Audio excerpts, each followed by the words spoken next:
Hey everybody, I feel like mostly just my friends are going to be watching this, and I kind of hope that's the case because I am not trying to get a bunch of attention for this. Unlike most people, I really don't want people on my videos talking nonsense, but I feel like I need to tell this story. So my kids, who are now grown, they live in Inverness with their dad, and I live here in Lakeland in Polk County. It's about an hour and 45-minute drive, and I do it twice a month. So this past Friday night, it was about 6:30, 7 o'clock at night, and it was pitch dark out because if you know the area where I'm about to describe, there are no street lights. It is country, and even though it was only 6:30, 7 o'clock, it's dark. The area I was at was Broad Street, an ancient trail, roundabout there, kind of after you pass the new Dollar General and the Circle K. I've been driving through this area for years. I used to live out there, so it's not something I'm not used to. And so I made that ride onto Broad Street, from over there by the Coney Island and stuff. And like I said, kind of past the Dollar General and the Circle K, I remember seeing a street called Ancient Trail. So I don't know, I'm driving and I get this overwhelming feeling like something is looking at me, like someone is looking at me. And again, it's pitch black, so you really got to watch out for people that could be walking or whatever. And so I kind of slowed down a little bit, and I'm looking, thinking, expecting to see somebody walking. And then my sensor, you have the sensor in your car that goes off if you get too close to the car in front of you or, to a person or something. So my sensor went off. So I didn't park. Again, this is kind of like, this road is actually kind of busy sometimes at this moment. Of course, I was the only person on the road. I didn't see any lights behind me. I didn't see any lights in front of me. So I slow down. I'm going like 3 miles an hour trying to figure out why my sensor's going off because I don't want to hit a deer. I don't want to hit a person. I don't want to hit anything. This is our only car and I'm sharing it with my husband.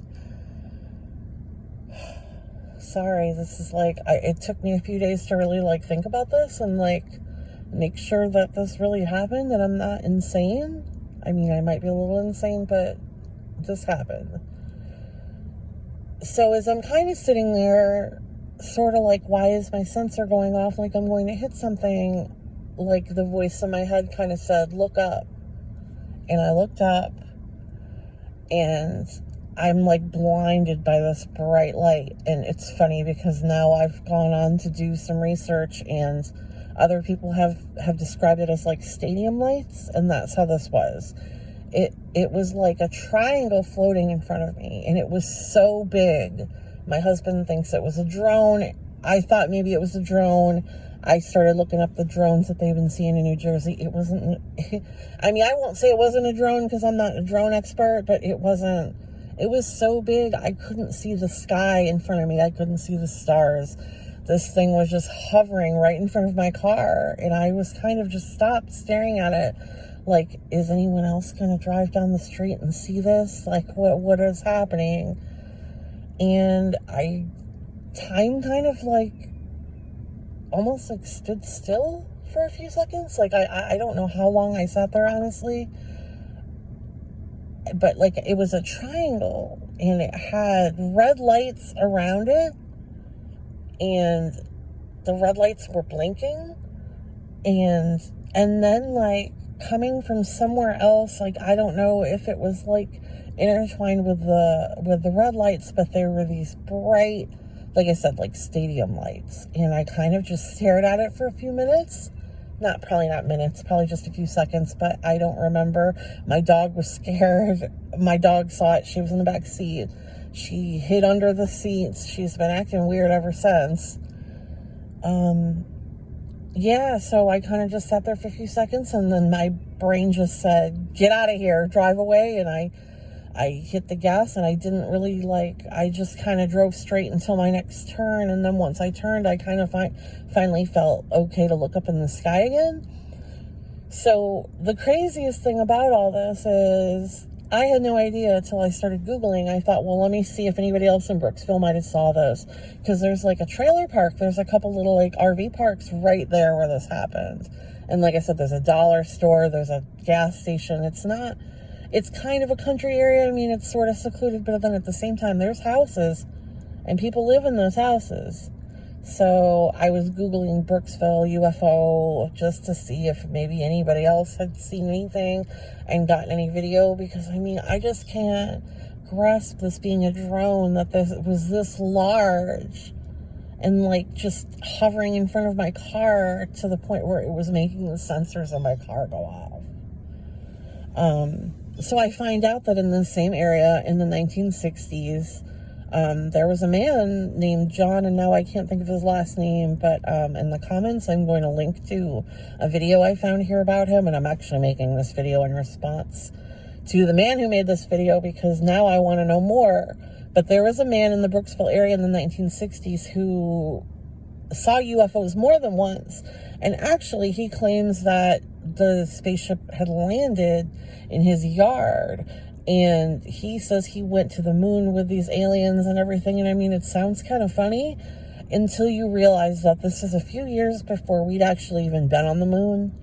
And the way he described what looking at the Earth from the moon looked like and what the surface of the moon looked like, it was almost identical to the way that when we did land on the moon, the way it was described.